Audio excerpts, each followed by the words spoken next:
Well, hello there. You're watching the press preview, a first look at what is on the front pages. Time then to see what is making the headlines with the political editors of The Guardian and The Sun, Pippa, Crerar and Harry Cole, with us from now until just before midnight. Welcome to both of you. As ever, we take a look, first of all, at the front pages themselves. The Harry and Meghan saga is the lead for the Daily Mail, with the headline, "Fury at Sussex's Netflix claim of war on Meghan." The Express, too, calls it all-out war, with the palace accusing Harry of playing a dirty game. Harry's paper, The Sun, wades in with the headline, "Sussex Lies and Videotape." The Star tells its readers to get the popcorn in ahead of what it calls another trashing of the royal family by their royal shynesses on Thursday. Pippa's paper, The Guardian, says that Rishi Sunak is to scrap compulsory house-building targets after pressure from his backbenchers in what is being seen as putting party unity before the national interest. That is also the lead story for tomorrow's Telegraph. Sunak abandons housing target, their headline. The Eye reporting that antibiotics are to be given to all children in schools where there's been a case of strep A as a preventative measure. Meanwhile, The Times has new analysis which shows that 5 million patients, that's 1 in 7, were unable to book a GP appointment when they wanted one in October. Ghost train ticket scandal is the lead for the Metro, which says that train companies are cancelling thousands of services without telling anyone, but still selling tickets for people to use them. The Financial Times says a traffic jam of oil tankers has built up in Turkish waters after Western powers brought in a price cap on Russian oil, and Turkey demands full insurance cover for any vessels passing through. While the Daily Mirror looks ahead to Saturday's England v France World Cup quarter-final with a message from Captain Harry Kane to his team, keep calm and carry on. Indeed so. A reminder, by scanning the QR code you'll see on screen during the programme, you can check out the front pages of tomorrow's papers while you watch our guests. So let's go to them then. Joined by the political editors of The Guardian and The Sun, Pippa, Crerar and Harry Cole. Should we go to The Times, Harry, then straight away?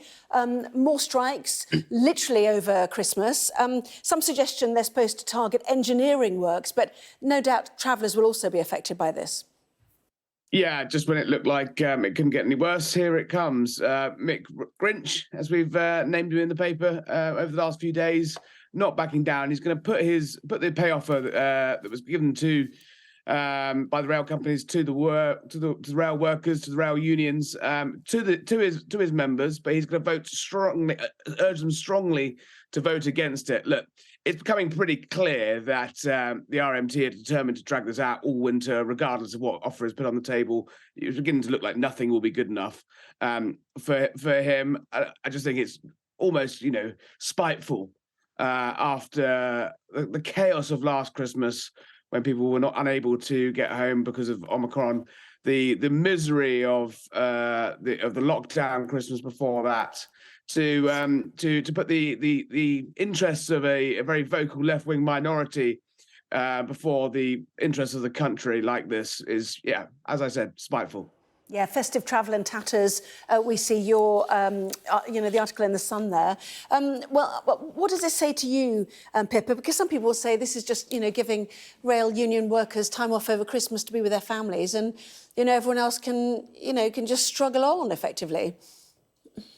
Yeah, well, I think thus far there's been quite a lot of sympathy for not just talking about train strikes, but strikes across the board, because, of course, rail workers, like everybody else, nurses, teachers, civil servants and all the rest of them that are considering striking are also struggling with the cost of living. I think the decision to disrupt the network over Christmas may well end up being a tipping point in terms of public support.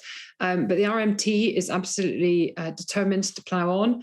It obviously represents guards, ticket office crews, cleaners, and others working on the network. ASLEF, of course, is the other rail union that represents the drivers, and we're talking about the RMT specifically here. Though the TSSA, which is another rail union, has said that it will call off its strike until it's balloted its members. It wants to go there first.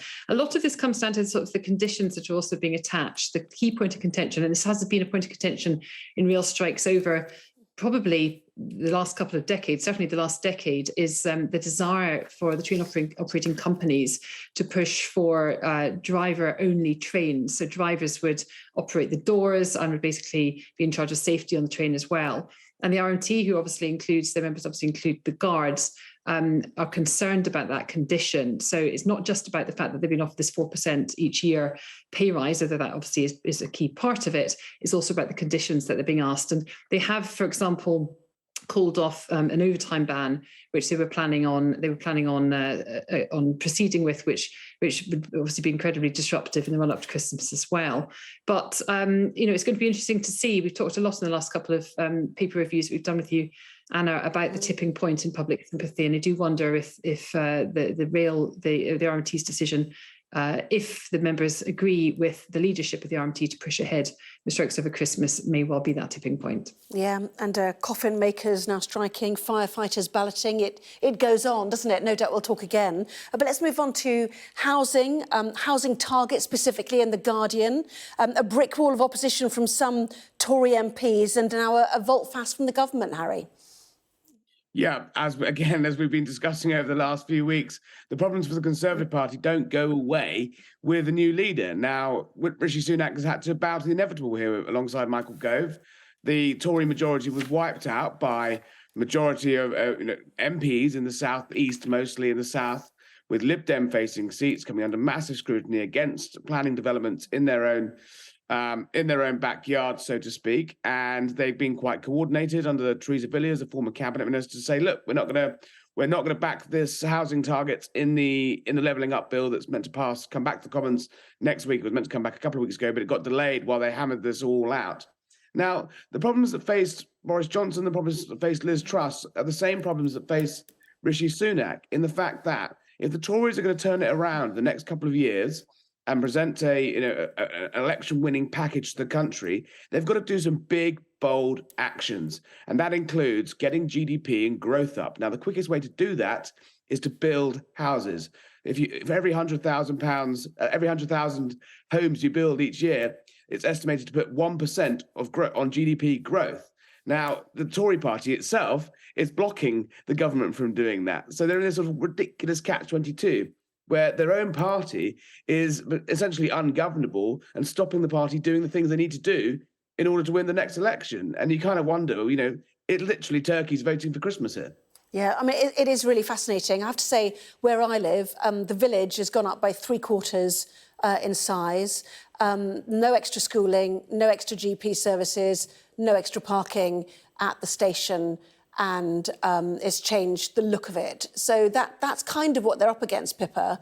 The reality of people. We saw the by-election result we talked about before at Amersham and Chesham as well about that. The reality for people living in these places which are fundamentally changed with no extra resource is part of the problem here. Yeah, but I mean, any big housing development that gets built should come with stipulations that it also provides amenities. I mean, the developers make money out of it. There's supposed to be provisions that they, put in sufficient sewage and roads, make sure that there's amenities, whether it's shops, parking. You mentioned at a station. Obviously, the bigger ones are schools, and some planning in some developments, if they're adequate size. Then they have to build the school in return. Obviously, it can't then fund the teachers and the staff and so on. But those sorts of things should be an absolute precondition of building new developments in rural areas. I mean, I think that the politics of this, difficulty for this, as Harry touched on, is that it makes Rishi Sunak look like he's had to make a decision about whether he's more interested in the prospects of the country, whether it's growth or indeed the sort of intergenerational issues about providing housing, often in cities rather than in small towns, but also in small towns for younger people struggling to get on the housing ladder on the one hand, or whether he's more interested in Tory party unity. We've seen huge divisions across a whole range of different issues in the Tory party in the last couple of years. And Rishi Sunak has already delayed the legislation, the going through the Levelling Up bill, to sort of resolve this particular issue. And clearly he's made a decision that rather than rely on Labour votes to get through an issue which has a huge, it's potentially up to 100 Tory rebels, and cause more divisions in his own party, he would rather really sort of step back and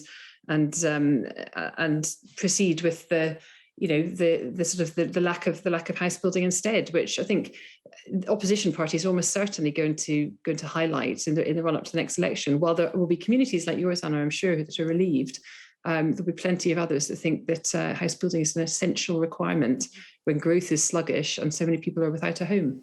Yeah, no, the building's all going through where we are, and the Green Belt was ditched for it, put it that way. New political parties were set up to fight it. It's just an example of what's being seen across the country. Very quickly, two quick stories, and this one very serious for any parents, Harry. The idea that antibiotics should be given en masse for children in schools that have been hit by strep A, which is clearly of great concern to people.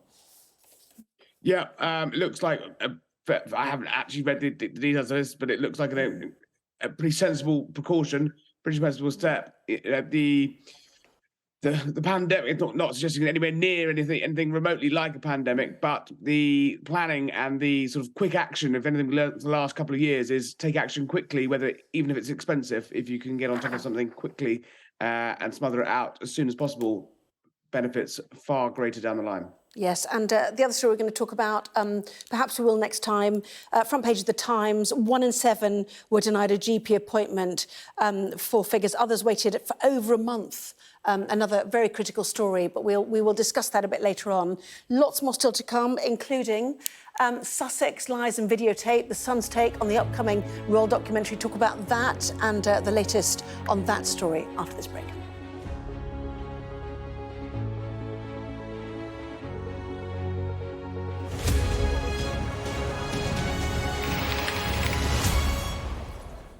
Well, welcome back. You are watching the press preview with me once again, Pippa Crerar and Harry Cole. So it's on a number of newspapers, as you might expect, Pippa, including The Sun, as we can see. The latest from the Duke and Duchess of Sussex via Netflix ahead of their docu-series. Yes, here they are again. It's this new trailer for the Sussex's highly anticipated behind-the-scenes docu-series. We're going to have 6 episodes where the couple, and I'm quoting here, share the other side of the high-profile love story. There's some concern about the timing of this. It's obviously being launched exactly 3 months after Harry's grandmother, the Queen, died, and there's a feeling that amongst some commentators that it's not necessarily the most respectful timing to do something like this. And again, it's a real sort of, on the one hand, we hear that the couple want to preserve their privacy, and on the other hand, here they are, sort of, at home with the Kardashian style, documentary about behind the scenes. And while I think, there's some very important issues which they want to discuss, including the racism row, which I think, and maybe sort of how functional the royal family is as an institution. I think it's sort of not very comfortable for a lot of people that are very fond of the royal family, seeing them go about it in such a public way. There are other ways of getting these messages across than earning a huge amount of cash to open your doors to the TV cameras. Yes, and certainly questions about the use of images in the trailer. Trailer 1, Kate scowling. This second trailer, certainly Robert Jobson, royal journalist, has said that one of the images being used was actually at a photo call organised by Harry and Meghan. There were only 3 journalists there. He was one of them. And then the other one that The Sun picks up, your paper, is the image of the press hounding Meghan is really a media at a court event with Katie Price, Harry. I mean, to sit and say, this is our truth, this is actually what happened, here's the definitive truth, and not even be bothered to check that you're actually manipulating images yourself and creating a totally false narrative, is one thing, leaving aside the utter tackiness of all of this. At the same time, the royals are banging their heads against the wall, sort of going to war with the Crown and asking them to just point out gently that it's a drama and not all the things that happen in it are gospel. On the same network, you've got these two pitching up, crying into the cameras every 5 minutes as they laughing all the way to the bank on the other side of their faces, and pumping out, frankly, I think there's a word for it, fake news.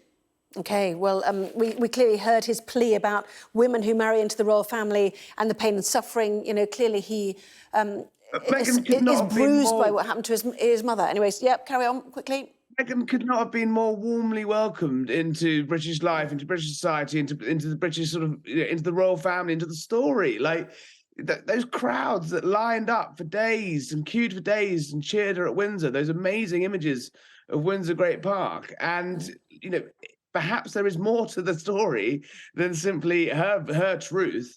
In the fact that actually her behaviour, the Sussexes' behaviour, how they treated the Queen, how they treated the other royal.